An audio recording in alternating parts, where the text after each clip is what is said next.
Hey YouTube, welcome back to the channel. Today we're going to be focusing on having an effective recruiting process. Now, if you're anything like me in my first 3 to 6 months of recruitment, I had no idea what I was doing. I was lost. I was doing different processes, doing things out of order, and not really having a plan. And if you fail to plan, you plan to fail. So today we're going to talk about having an effective recruiting process. Now, I do want to go ahead and preface that this is one specific recruiting process. I think the beautiful thing about recruiting is that there can be different ways that people can do it, different tricks, different strategies, different processes for each role.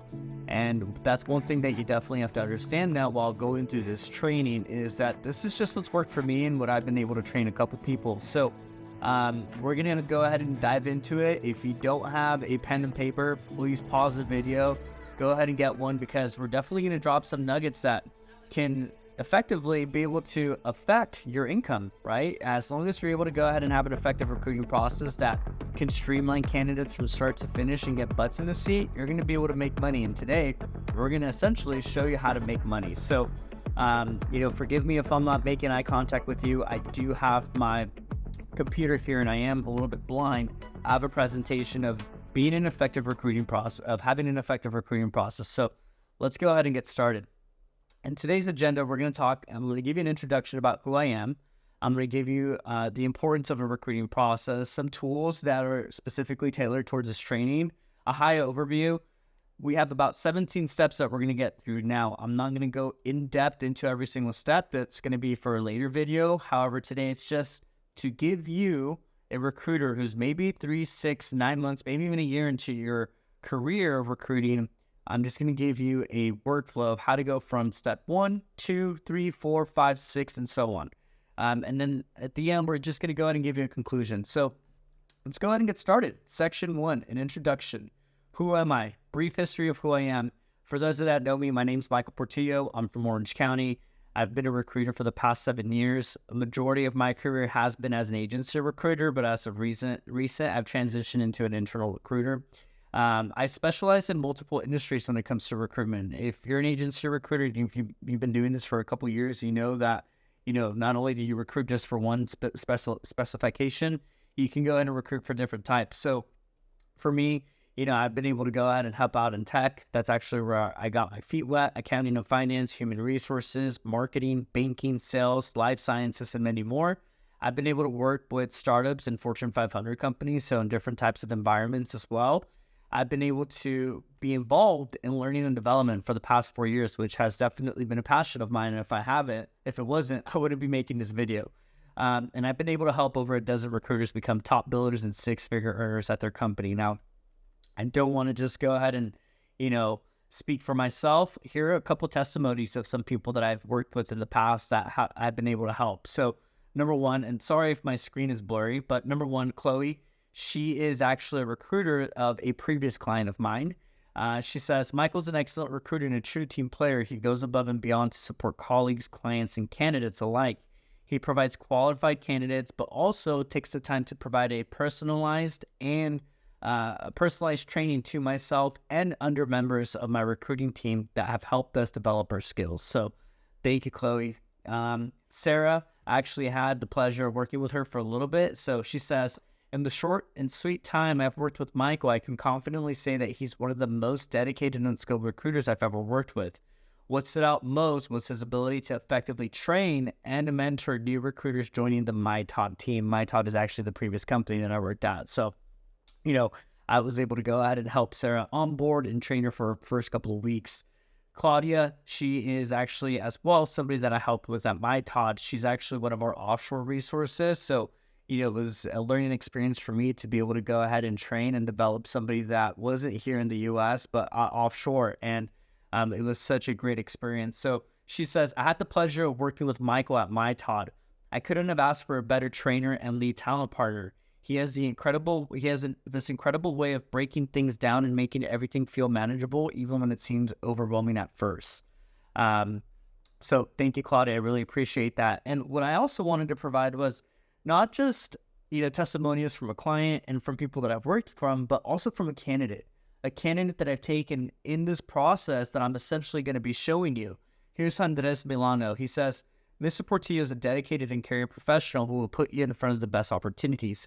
He follows up consistently, ensures that you're aware of the next steps in each part of the process, and he's as friendly as your longtime next door neighbor. So thank you, Andres. But as you can see, he says he follows up consistently and ensures that you're aware of the next steps. That's important for candidates. They want to know what's going on, and especially as they're seeking a role, they want to know what's going on in the process. And through this training, I'm going to be able to go ahead and show you, how not just to go ahead and ensure that your candidates know what's going on, but also that your clients. So, section 2, we're going to talk a little bit about the importance of having a recruiting process. If you don't have a process, get one. Follow this. Make sure you're taking the notes, because this is going to be the difference between you having a successful recruiting career and enjoying it and making money to, the person next to you who comes in with, a bad attitude, doesn't know what's doing, they're losing offers left and right, and they're not making placements. Eventually they get put on a, performance plan, and then that's it. Now, that is very common in the recruiting industry, because there probably isn't the best, there isn't a lot of dedicated time to training. So that's what we're here for. So again, if you're looking to go ahead and take your recruitment to the next level, if you're looking to go ahead and put more money in your pocket, this is a training for you, and this is why it's important. So you are able to go ahead and help with reducing time to hire. An efficient process speeds up the hiring cycle. This reduces the time positions are left unfilled, which beats the competition and puts money in your pockets. Attracting top talent. Well-structured recruiting processes helps you stand out to the high-quality candidates and ensures you attract individuals who have skills and experience needed to contribute to your team's success. Number 3, enhancing candidate experience. A clear recruiting process enhances the candidate experience, which can boost your reputation and make it more appealing to top talent. Positive experiences can also lead to better acceptance rates and referrals. One of my previous roles and jobs that I heard people join people, not companies, and it couldn't be more true in recruitment. There's been a lot of times where I feel like I've been able to go ahead and get an offer accepted just based off the relationship that I made with the person and carry them through the recruitment life cycle.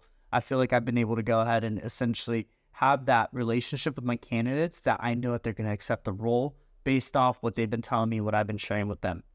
Number 4, delivering exceptional client service. An effective process ensures that you understand the client's needs, communicate clearly, and deliver high-quality candidates. By tailoring your recruitment strategy to meet the specific requirements of each client, you demonstrate your commitment to their success and build strong relationships.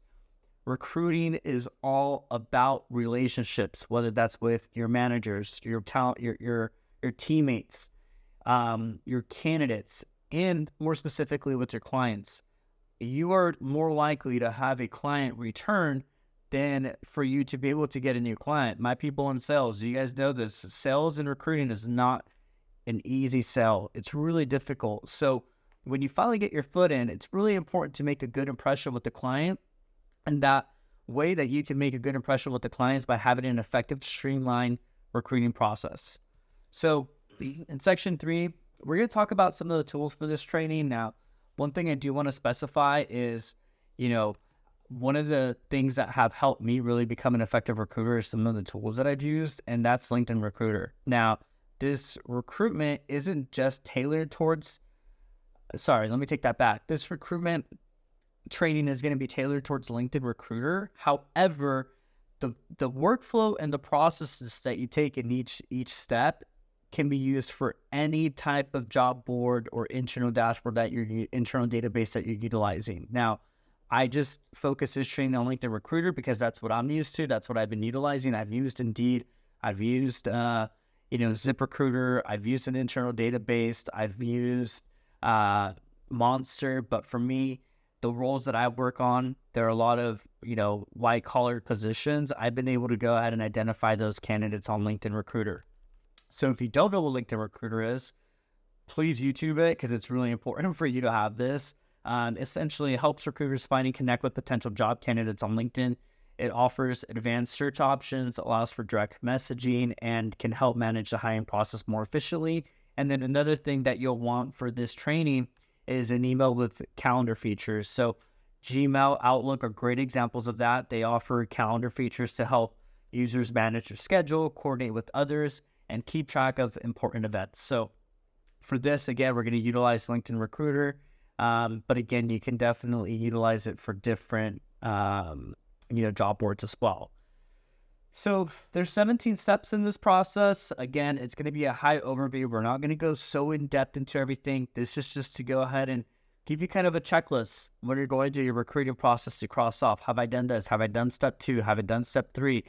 And, I hope that this could definitely go ahead and make a difference in terms of, being able to get more offers, which essentially leads to more money for you. So step 1, super simple, receive the job description. So begin with this step and ensure that you understand the company and role you'll be working on. Be able to review the job descriptions to identify what you know and what you need to learn. Being able to research the company's overview, industry, mission, and culture.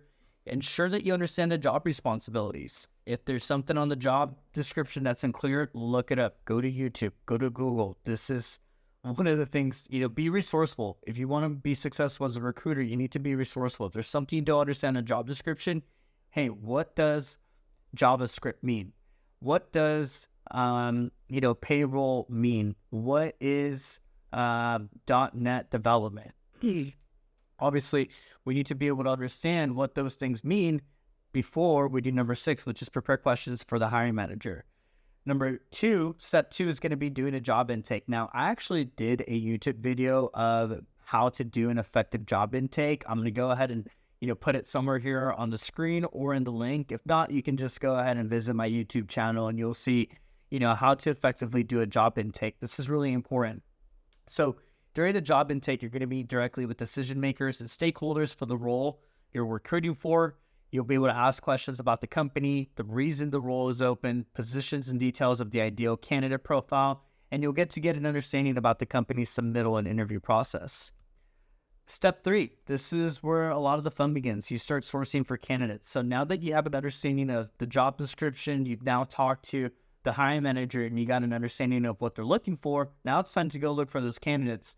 So sourcing for candidates, once you have a clear understanding of that, it's time to start sourcing. So this involves, being able to identify and attract potential candidates for the job. For me, LinkedIn Recruiter and Indeed have been my primary tools, but for this, we'll focus on LinkedIn for these processes.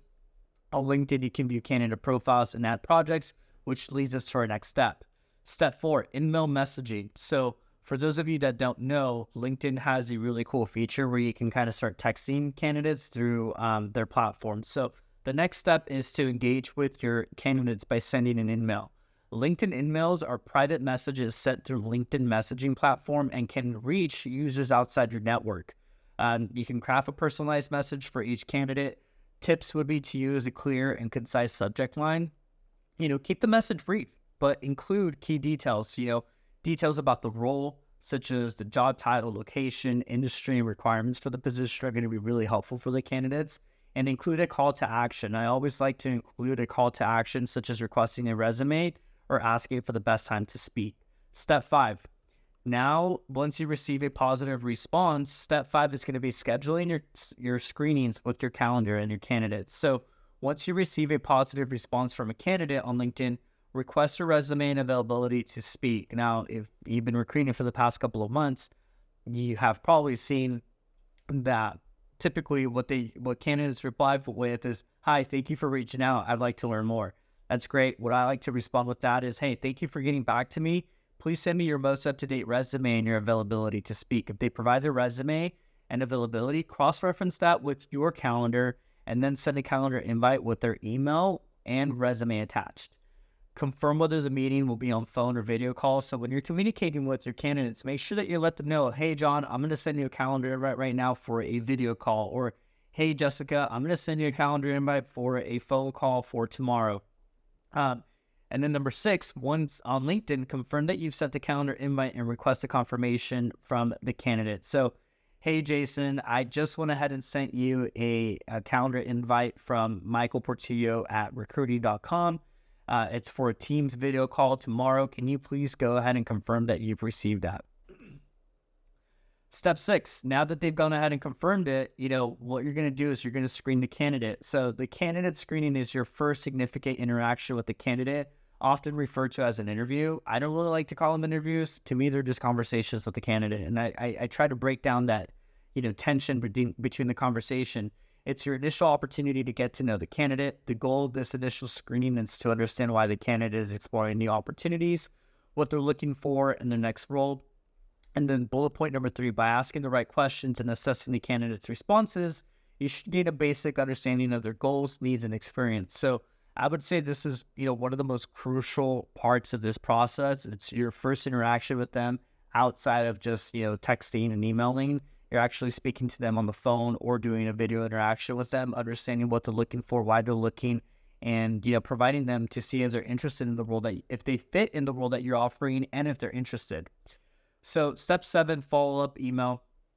So once you screen your candidate, you're going to send a follow-up email. This is step number 7. You're going to go to your email and send that follow-up message to the candidate. You're going to thank them for their time, and you're going to include the job description, a summary of the company benefits, a link to the company website, and confirmation of the salary you plan to submit for the candidate. So, this is, I think, one of the most valuable steps that is definitely underlooked, because if the candidate responds with questions or confirms receipts of the follow-up email, it indicates that they're interested. And for those of you that have been recruiting, you'll understand what I'm talking about, because this also brings up the opportunity for the candidates to be able to have questions about the job description, have questions about the company benefits, have questions about the company, mission statement. And whenever I've seen that when candidates are most interested, they're asking a lot of questions. So if you're getting a lot of questions, it's a good thing. Don't think that that's a bad thing.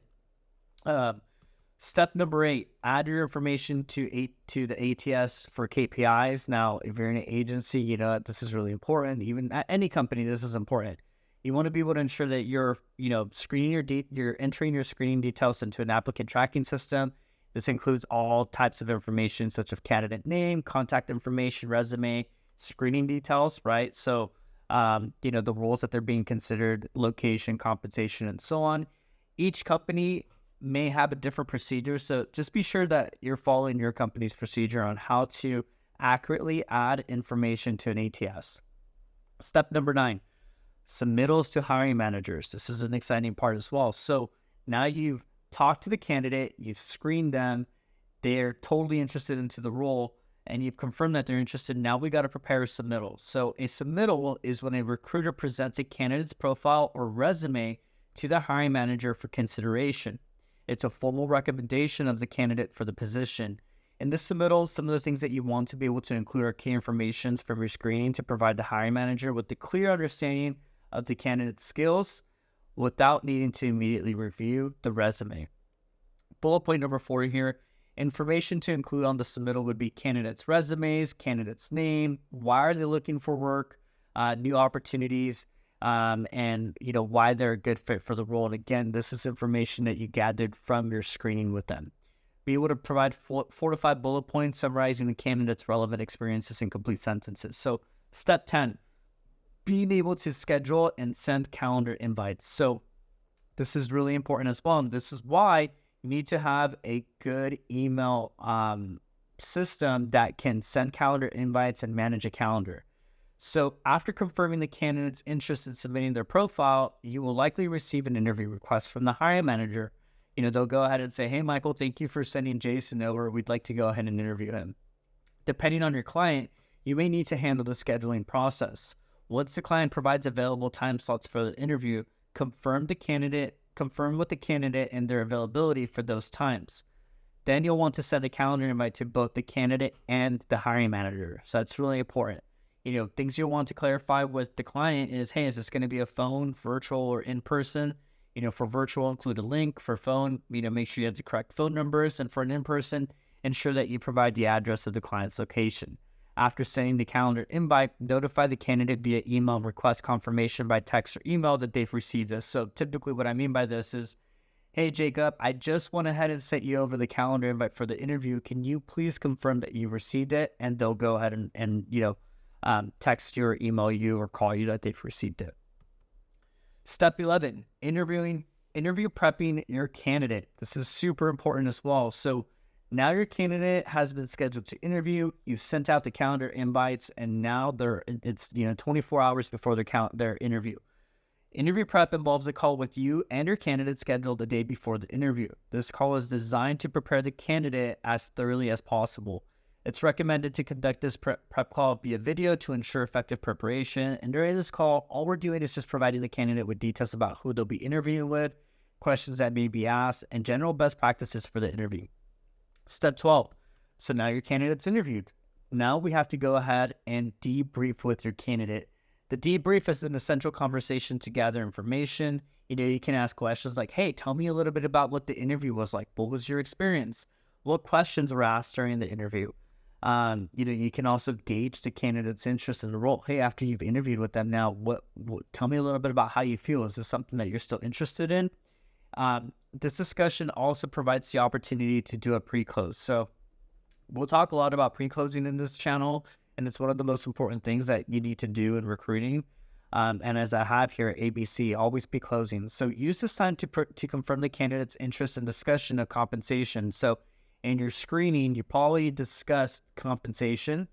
Let's go ahead and, bring that conversation up now again. Hey, if the offer were extended at 100K, is that something that you would accept?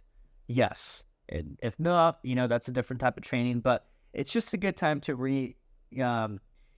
reaffirm what the salaries that was spoken during the screening. We're just bringing it back up to make sure that we're all on the same page. Step 13, repeat that. You're just going to need to repeat those steps if needed. Most interview processes involve about a 3 to 4 step interview process. So you may need to repeat the interview prep, which is step 11, and the interview debrief, which is step 12, multiple times as needed. Step 14, you're also providing feedback to the client. So, and then it talks a little bit about an offer. After each interview, send the candidate's feedback to the hiring manager or, your point of contact. Hey, Jessica, I just spoke with Jason. He stated that he had a great interview with Brian, Luke, and John, and he's super excited about the role. Please let me know if there's any initial feedback on your end. Typically after 3 to 4 interviews, the client should decide whether to move forward with the candidate or not. If they choose to proceed with an offer, they'll contact you via email or phone call with these details. So they'll most likely go ahead and say, hey, Michael, we love Jason. We definitely want to go ahead and move forward with an offer with him. We're going to go ahead and send you over the offer details. Now, before you do anything, step 15 is super important. We want to pre-close. Again, we brought up the word pre-close and extend the offer. So we want to provide the feedback to client for the offer. So depending on the client's process, they may extend the offer themselves. If not, they'll ask you to do this. Now, before extending the offer, ensure that your candidate is pre-closed. Again, we want to use that language, if I will you. So if I were able to get you the offer at $100,000, is that something that you would accept? Step 16, extend the offer. So here on step 16, once the candidate is pre-closed, extend the offer and obtain a verbal acceptance. Once they've accepted or done a verbal acceptance, inform your client of the verbal acceptance and send the written, and your client will go ahead and send the written offer. Step 17, onboarding. So once they've gone ahead and accepted the role, you're not done. Hold on, you're not done. Onboarding typically takes 2 weeks, and a lot can change during this period. So stay in contact with your candidate. And what I mean by that is, recruiter, if it's a good candidate and a good, person with a good profile, recruiters are going to be reaching out to that person every single day. So it's important that you stay in contact with them. And what I've done is, I've created a couple touch points to ensure that, we can go ahead and engage your interest throughout the onboarding. So, number 3 here, it says initial touch point, ask if they've received any onboarding documents. A week later, call the candidates for an update. Check if they've submitted their onboarding documents. How are they feeling? Are you excited? I need to start next week. And then, obviously number 5, we want to go ahead and talk about being able to have a first day touch point. So reach out to the candidate, see how their first day was and how it went, give them a chance to share any highlights or concerns as well. And then that's it. So those are the 17 steps. In conclusion, from step 1 to step 17 in the recruitment process, it definitely involves a series of actions that are going to help you as a recruiter ensure a smooth and effective hiring experience, starting with receiving those job descriptions, understanding the role, engaging through candidates throughout the process, helping them schedule interviews, prepping them. This process continues with detailed feedback from the clients, extending offers, and finally onboarding the new hires. So each step is really designated to build a solid foundation for finding and securing the right talent while keeping all parties informed and engaged. Following these steps, you can enhance candidate experience, client needs, and contributing to your success as a recruiter. So being able to do this not only helps beat the competition, but it also ensures that both the candidates and clients are satisfied through the recruitment journey. So that's it, guys. If you found this training useful, please go ahead and comment, like, share, subscribe, whatever it is that you need to do to make sure that you can go ahead and refer back to this video. I'm going to be dropping a lot of information in the next couple of months, definitely going more in depth into each step of the process that we talked about. That's going to help you hopefully become a better recruiter and make more money. So again, if you found this training valuable, please go ahead and comment down below your favorite part. If you think there's something that I may have missed or do you want me to go ahead and go over, please go ahead and comment that down below. And again, share this with someone who you think may be in need of this. Thanks, guys. I really appreciate it, and see you at the next one.